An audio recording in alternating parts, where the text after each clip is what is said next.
Today's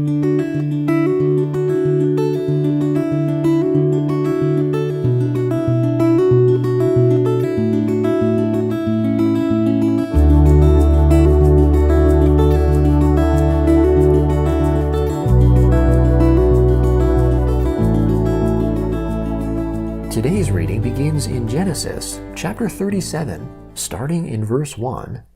Jacob lived in the land of his father's travels, in the land of Canaan. This is the history of the generations of Jacob. Joseph, being 17 years old, was feeding the flock with his brothers. He was a boy with the sons of Bilhah and Zilpah, his father's wives. Joseph brought an evil report of them to their father. Now Israel loved Joseph more than all his children, because he was the son of his old age, and he made him a tunic of many colors.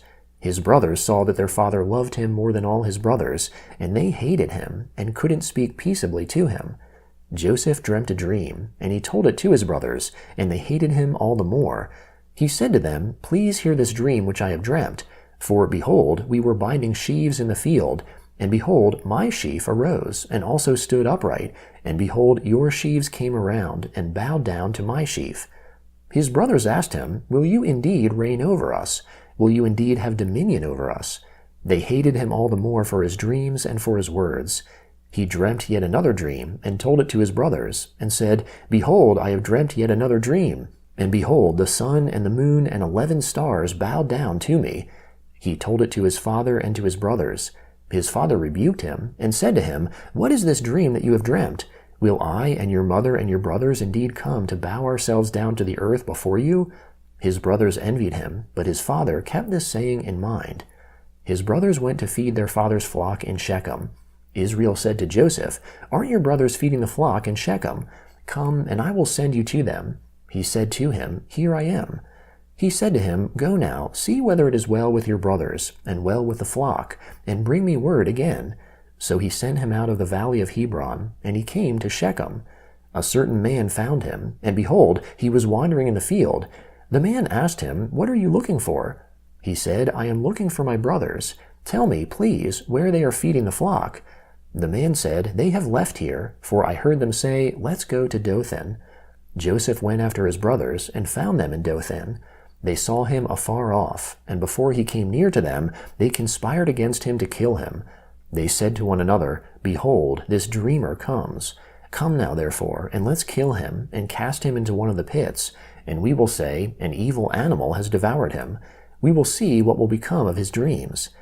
Reuben heard it, and delivered him out of their hand, and said, "Let's not take his life."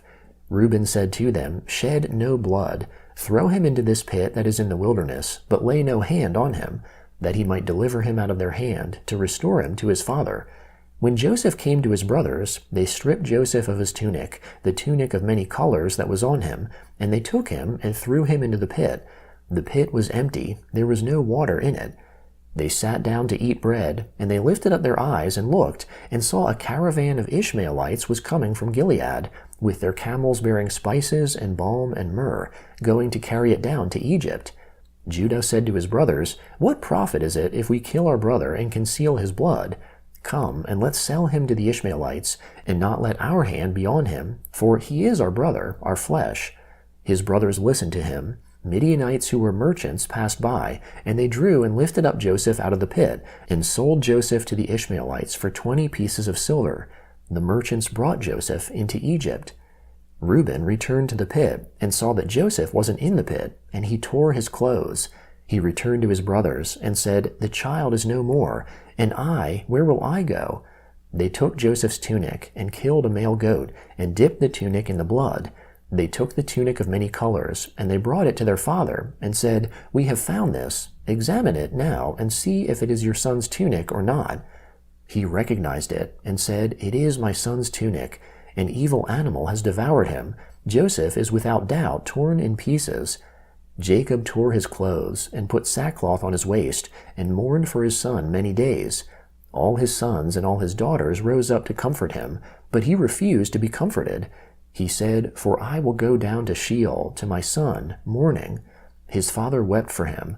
The Midianites sold him into Egypt to Potiphar, an officer of Pharaoh's, the captain of the guard. At that time, Judah went down from his brothers and visited a certain Adullamite whose name was Hira. There Judah saw the daughter of a certain Canaanite man named Shua. He took her and went in to her. She conceived and bore a son, and he named him She conceived again and bore a son, and she named him Onan. She yet again bore a son, and named him Shelah. He was at Chezib when she bore him. Judah took a wife for his firstborn, and her name was Tamar. Judah's firstborn, was wicked in the Lord's sight, so the Lord killed him. Judah said to Onan, "Go in to your brother's wife, and perform the duty of a husband's brother to her, and raise up offspring for your brother." Onan knew that the offspring wouldn't be his, and when he went in to his brother's wife, he spilled his semen on the ground, lest he should give offspring to his brother. The thing which he did was evil in the Lord's sight, and he killed him also. Then Judah said to Tamar, his daughter-in-law, "Remain a widow in your father's house, until Shelah my son is grown up." For he said, lest he also die like his brothers. Tamar went and lived in her father's house. After many days, Shua's daughter, the wife of Judah, died. Judah was comforted and went up to his sheep shearers to Timnah, he and his friend Hira, the Adullamite.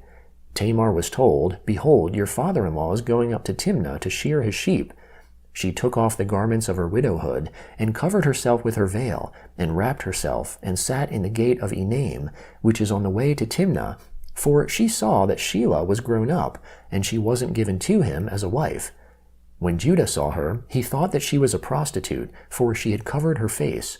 He turned to her by the way, and said, "Please come, let me come in to you," for he didn't know that she was his daughter-in-law.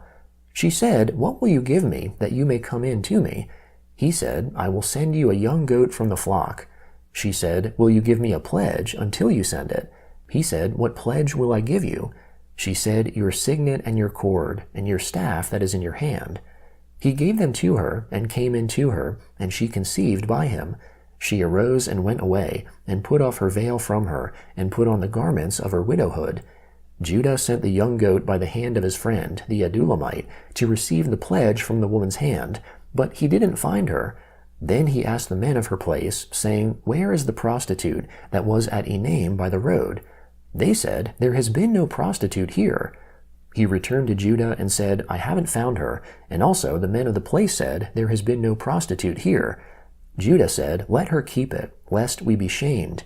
Behold, I sent this young goat, and you haven't found her." About 3 months later, Judah was told, "Tamar, your daughter-in-law, has played the prostitute. Moreover, behold, she is with child by prostitution." Judah said, "Bring her out, and let her be burned." When she was brought out, she sent to her father-in-law, saying, "I am with child by the man who owns these." She also said, "Please discern whose these are, the signet and the cords and the staff."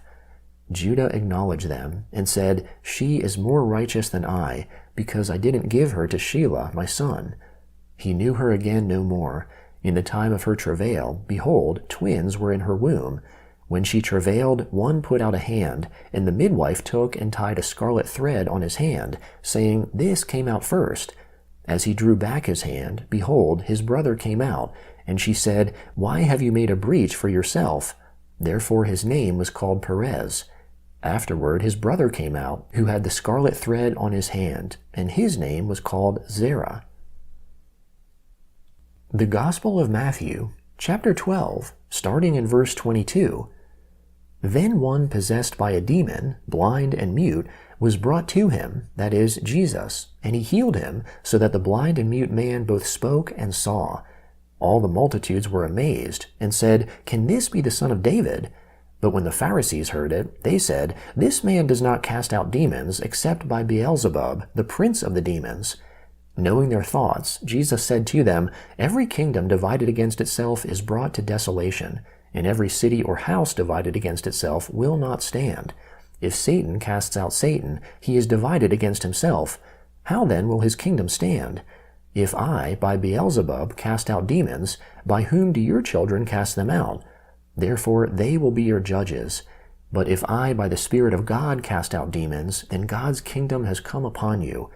Or how can one enter into the house of the strong man and plunder his goods, unless he first bind the strong man? Then he will plunder his house.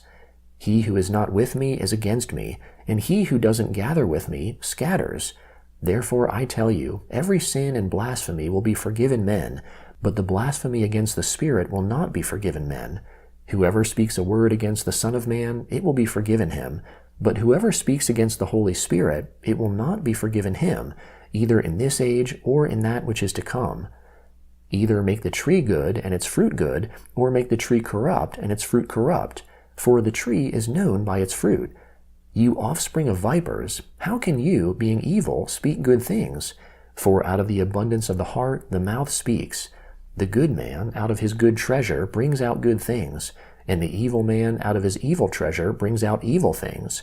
I tell you that every idle word that men speak, they will give account of it in the day of judgment. For by your words you will be justified, and by your words you will be condemned. Then certain of the scribes and Pharisees answered, Teacher, we want to see a sign from you. But he answered them, An evil and adulterous generation seeks after a sign, but no sign will be given to it but the sign of Jonah the prophet. For as Jonah was 3 days and 3 nights in the belly of the huge fish, so will the Son of Man be 3 days and 3 nights in the heart of the earth. The men of Nineveh will stand up in the judgment with this generation, and will condemn it, for they repented at the preaching of Jonah, and behold, someone greater than Jonah is here. The queen of the south will rise up in the judgment with this generation, and will condemn it, for she came from the ends of the earth to hear the wisdom of Solomon, and behold, someone greater than Solomon is here. When an unclean spirit has gone out of a man, he passes through waterless places seeking rest, and doesn't find it. Then he says, I will return into my house from which I came, and when he has come back, he finds it empty, swept, and put in order. Then he goes and takes with himself 7 other spirits, more evil than he is, and they enter in and dwell there. The last state of that man becomes worse than the first. Even so will it be also to this evil generation.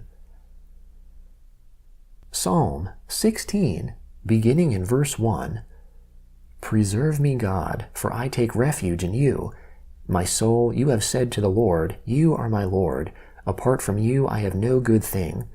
As for the saints who are in the earth, they are the excellent ones, in whom is all my delight. Their sorrows shall be multiplied, who give gifts to another God. Their drink offerings of blood I will not offer, nor take their names on my lips. The Lord assigned me my portion and my cup. You made my lot secure. The lines have fallen to me in pleasant places. Yes, I have a good inheritance. I will bless the Lord, who has given me counsel. Yes, my heart instructs me in the night seasons. I have set the Lord always before me. Because he is at my right hand, I shall not be moved. Therefore my heart is glad, and my tongue rejoices. My body shall also dwell in safety. For you will not leave my soul in Sheol, neither will you allow your Holy One to see corruption. You will show me the path of life. In your presence is fullness of joy. In your right hand there are pleasures forevermore. Proverbs chapter 3, beginning in verse 27. Don't withhold good from those to whom it is due, when it is in the power of your hand to do it. Don't say to your neighbor, Go and come again. Tomorrow I will give it to you, when you have it by you. Don't devise evil against your neighbor, since he dwells securely by you. Don't strive with a man without cause, if he has done you no harm. Don't envy the man of violence. Choose none of his ways. For the perverse is an abomination to the Lord, but his friendship is with the upright.